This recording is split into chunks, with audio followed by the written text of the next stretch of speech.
Hello, everyone, and welcome you all. When it comes to investing, we are all familiar with this principle that don't put all eggs in one basket. यानी diversification करनी चाहिए, किसी एक ही company या एक ही sector पे पूरे तरीके से हमें डिपेंडेंट नहीं हो जाना चाहिए, क्योंकि अगर ओवरऑल मार्केट चाहे ठीक भी चल रहा हो बट उसी सेक्टर या उसी कंपनी को लेकर कुछ प्रॉब्लम्स हो गई तो it would directly affect your portfolio as well as your returns. तो ये रूल, ये चीज़ इंडिविजुअल लेवल पे इन्वेस्टमेंट करने में कितनी मैटर करती है ये तो हमें पता लग गया, बट क्या ये चीज़ कंट्री लेवल पे भी उतनी रेलिवेंट है? Should we just depend on one single country for all the supplies? In fact, many countries are actually facing this problem right now. वो बहुत टाइम से सिर्फ एक ही कंट्री के ऊपर पूरे तरीके से डिपेंडेंट हो चुकी हैं अपने प्रोडक्ट्स के सप्लाईज को लेके, and that is China. Particularly इसलिए क्योंकि वहाँ लेबर कॉस्ट इतनी ज़्यादा नहीं है, बहुत चीप रेट्स में प्रोडक्ट तैयार हो जाता है चाइना में। So many countries started moving towards China. एक मैन्युफैक्चरिंग हब सा बन गया China, and it ultimately became the second largest economy in the world after US. But many countries have now started realising कि इस तरीके से एक ही कंट्री पे हम फुल्ली डिपेंडेंट नहीं रह सकते। They are now understanding the need of diversification. Plus बहुत सारी कंट्रीज को अब ये भी लगने लग गया कि जितनी चीप लेबर पहले हुआ करती थी चाइना में, अब वो उतनी चीप भी नहीं रही। उसके साथ साथ कोविड-19 पेंडेमिक के बाद पर्टिकुलरली सेंटिमेंट्स और ज़्यादा नेगेटिव होने लग गया चाइना को लेके, और अब बहुत सारी कंट्रीज़ को लगने लग गया कि हमें कोई ऑल्टरनेटिव ढूंढना पड़ेगा।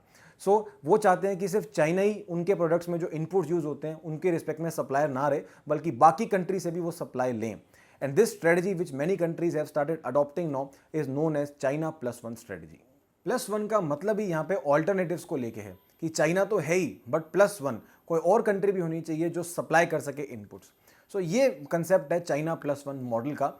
But now let's also see कि हम एज इन्वेस्टर्स इस चाइना प्लस वन मॉडल से कैसे बेनिफिट कर सकते हैं, and why this model is relevant for us as well. अब जब बाकी सारी कंट्रीज चाइना के ऑल्टरनेटिव्स को ढूंढ रही हैं, तो बहुत सारी कंट्रीज हैं जो टॉप कैंडिडेट्स के तौर पर निकल करके आ रही हैं, like Vietnam, Malaysia, Indonesia. But उसके अलावा एक और कंट्री जो टॉप कैंडिडेट के तौर पर फिर से निकल करके आ रही है, वो हमारी इंडिया भी है। Low labour cost in India, low corporate taxes as compare to other South Asian countries, उसके अलावा big size of the Indian market and political stability जो हमारी कंट्री के अंदर है, ये सब रीजंस हैं जिसकी वजह से इंडिया एक परफेक्ट ऑल्टरनेटिव निकल करके आ रहा है बाकी कंट्रीज के लिए। तो ये चाइना प्लस वन सिचुएशन कहीं ना कहीं एक अपॉर्चुनिटी दे रहा है हमारी कंट्री को to become the new manufacturing hub of the world. और अगर ऐसा हुआ then it can really create wonders for our economy. In fact ये सिर्फ हमारी ओवरऑल इकोनॉमी के लिए बेनिफिशियल नहीं रहेगा, बल्कि अगर हम इस चीज़ को देखें, समझें और स्ट्रेटेजिकली एनालाइज करें तो ये अपॉर्चुनिटी एक बहुत अच्छा रिटर्न देने वाली इन्वेस्टमेंट प्रूव हो सकती है हमारे लिए भी। Why are we saying this? Let's try to understand. See, कुछ सेक्टर्स ऐसे हैं जो इस चाइना प्लस वन मूव के बिगेस्ट बेनिफिशियरी रह सकते हैं आने वाले कुछ सालों में। तो अगर हमने उन सही सेक्टर्स को आइडेंटिफाई कर लिया और उन सेक्टर की अच्छी और क्वालिटी कंपनीज को अपने पोर्टफोलियो में इंक्लूड कर लिया, then it can give a very positive boost to our overall investment portfolio, और बहुत अच्छे स्मार्ट रिटर्न्स हम आने वाले टाइम में एंजॉय कर सकते हैं। तो कौन से हैं वो सेक्टर्स, कौन सी इंडस्ट्रीज हैं, अब उन पे बात करते हैं। वैसे तो कई सारे सेक्टर्स हैं जो डायरेक्टली इनडायरेक्टली बेनिफिट करेंगे, बट एक ऐसा सेक्टर जिस पे सबसे ज़्यादा पॉजिटिव इंपैक्ट इस चाइना प्लस वन मॉडल का आता हुआ देखने को मिल सकता है, वो है केमिकल सेक्टर। स्पेशलिटी केमिकल्स की सप्लाई को लेके बहुत सारी कंट्रीज एक तरीके से फुल्ली डिपेंडेंट है चाइना पे, और जैसे जैसे उन्हें डाइवर्सिफिकेशन की नीड रियलाइज हो रही है, they are gradually shifting their supply chains. In fact इस चीज़ का इंपैक्ट अभी से आता हुआ देखने को मिल रहा है। बहुत सारी इंडियन केमिकल कंपनीज के फाइनेंशियल्स मैसिवली इंप्रूव हो रहे हैं। They are reporting extremely good quarterly numbers, और अर्निंग्स भी बहुत अच्छी ग्रो कर रही हैं।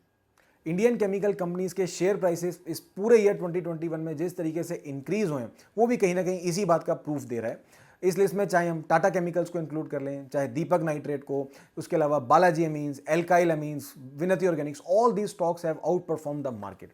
नॉट जस्ट दिस, इसके अलावा इतने सारे आईपीओ जो हैं केमिकल कंपनीज के, उनके भी बम्पर लिस्टिंग गेंस देने के पीछे कहीं ना कहीं यही फैक्टर एक बहुत बड़ी वजह रहा है।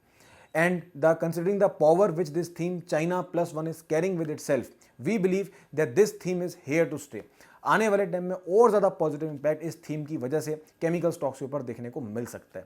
तो ऐसे टाइम में जब मार्केट्स अपने ऑल टाइम हाई लेवल्स पे ट्रेड कर रहे हैं, it becomes very difficult to select stocks. But ऐसे टाइम में भी एक ऐसा सेक्टर जिसको हमें अपने पोर्टफोलियो में ज़रूर ऐड करके रखना चाहिए, वो केमिकल सेक्टर बनता है। As the rally which we have seen in the chemical stocks as of now, it can continue in the coming time as well. सो ये तो हमें पता लग गया कि केमिकल सेक्टर वो सेक्टर है जो आने वाले टाइम में बहुत अच्छे और प्रॉमिसिंग रिटर्न्स देने वाला सेक्टर साबित हो सकता है। But now the question arises कि out of so many listed chemical stocks, कौन सा ऐसा केमिकल स्टॉक है जो अभी भी बहुत अच्छी पोटेंशियल रखता है, जो बहुत अच्छे रिटर्न्स दे सकता है और एक मल्टी बैगर बनने की पोटेंशियल रखता है।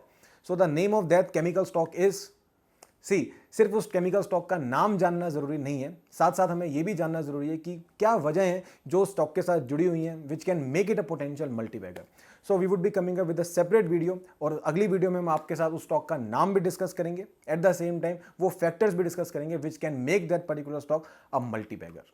So make sure that you have already subscribed our YouTube channel. If not, then do subscribe it now. Also hit the bell icon so that जब भी हम वीडियो अपलोड करें तो आपको उसकी नोटिफिकेशन मिले and you don't miss any of our videos. Also do let us know through your comments कि do you have any chemical stock in your portfolio? If yes, then which one? So I hope you guys liked this video. Thank you so much everyone. Take care and have a great day.